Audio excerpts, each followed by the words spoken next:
You're about to spend your hard-earned money on a tablet for studies, but what if I told you most students pick the wrong one? One of these tablets drains battery in 4 hours, another can't even handle split-screen notes and YouTube together, and the tablet on this list, it's not an iPad. Stay till the end because the difference between failing and acing your semester is in the next seconds.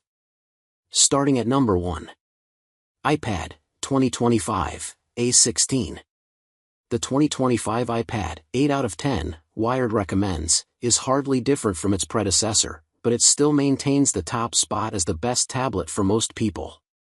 This 11th generation slate has uniform, slim bezels around the 11-inch LCD screen.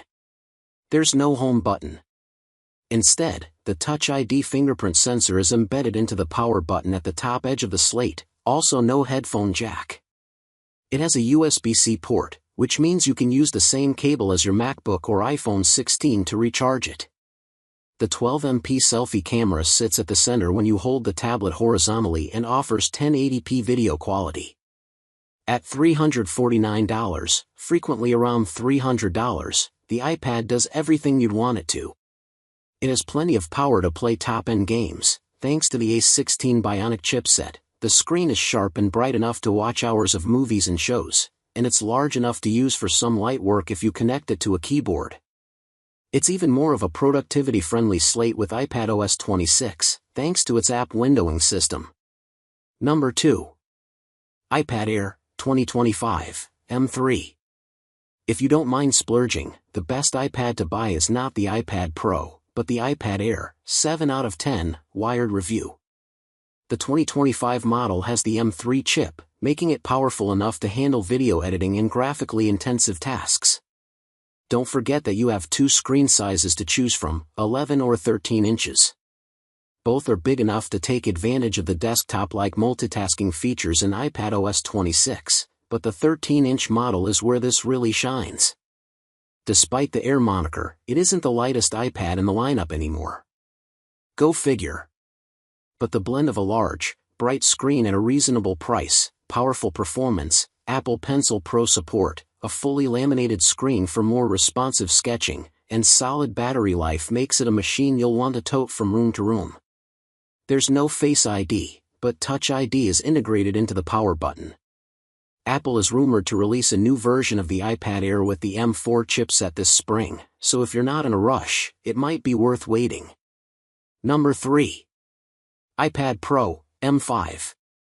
If a tablet costs more than $1,000, you really have to ask yourself if you're better off with a laptop, which will offer more power and a better desktop experience. Apple's latest iPad Pro, 9 out of 10, Wired recommends, with the M5 chip is tremendously powerful, and while iPadOS 26 and its multitasking improvements genuinely make for a significantly better experience when trying to get work done, not to mention the increased number of desktop-grade apps hitting the App Store, you still might be better off going with a MacBook Pro with M5. Remember, you have to factor the cost of a keyboard case into your purchase.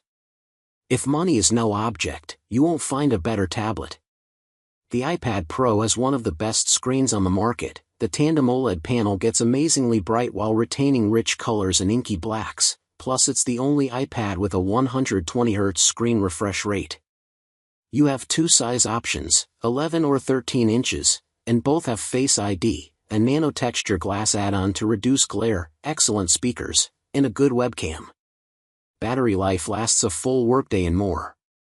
I've been able to work off it, though I still run into occasional display issues with some websites. It's thin and lightweight, yet powerful enough for video editing, photo editing, music production, and even running Assassin's Creed Mirage at max graphics. It's easy to fall in love with the iPad Pro if you ignore how much you paid for it. Number 4. Fire HD 8 Kids Edition, 2024. When giving a tablet to a kid, you want something durable and cheap so that it's unlikely to break and, if it does, a replacement won't be too costly. Amazon offers kid-friendly versions of all its Fire tablets, and the Fire HD 8 Kids Edition sits in the sweet spot of having a kid-friendly size and a wallet-friendly price. It's the same as the Fire HD 8 above, but the extra money you spend adds a bulky case to protect the tablet and a 2-year worry-free damage plan.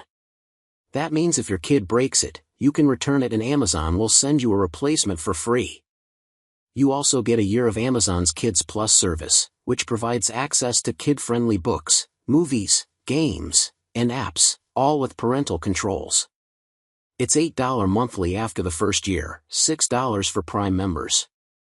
There's also the larger Fire HD 8 Kids Pro, which has a slimmer case and comes with preset age filters for kids aged 6 through 12. However, if your kid is within that age range, it might be better to get them the Fire HD 10 Kids Pro edition. It has a bigger screen, which is a big plus. Read our Best Kids Tablets guide for more ideas. Number 5. Paper Pro. I've used the Remarkable 2 for several years as a never-ending digital notebook. It writes exceptionally well, and physically jotting things down helps me remember things better. The Remarkable Paper Pro, 7 out of 10, Wired review, steps things up with a color display, allowing you to highlight or use different font colors as you write. It feels even more like paper and pen, with incredibly low latency, the delay between the stylus and display when they touch. You can add tags and make folders or notebooks, and the slate does a decent job of converting handwriting to text. You can send files to your email in a few different formats, too. You don't need to subscribe to Remarkable's Connect service, $3 per month, but it gives you unlimited cloud storage and the ability to access and make notes on desktop and mobile. I love the company's Typefolio keyboard accessory, which turns the Paper Pro into a lovely distraction-free typing experience. Oh, and I rarely worry about battery life. It needs a recharge roughly once every 2 weeks, nicer than most gadgets that require daily charging. It's just so dang expensive. If you don't think having a color screen is all that important, go for the Remarkable 2, which the company still offers at a lower price. There's also the newer Remarkable Paper Pro Move, which is a smaller reporter's notebook-style digital tablet with all the features of the standard Paper Pro. Read our Best Digital Notebooks guide for more options. Which of these 5 tablets fits your budget and study style? Comment below. I reply to every student. All product links for your buy are in the video description, including discounts and student offers. If this helped you, hit like, share with a friend who needs a tablet, and subscribe for more smart buying guides every week. See you in the next one. Study smarter, not harder.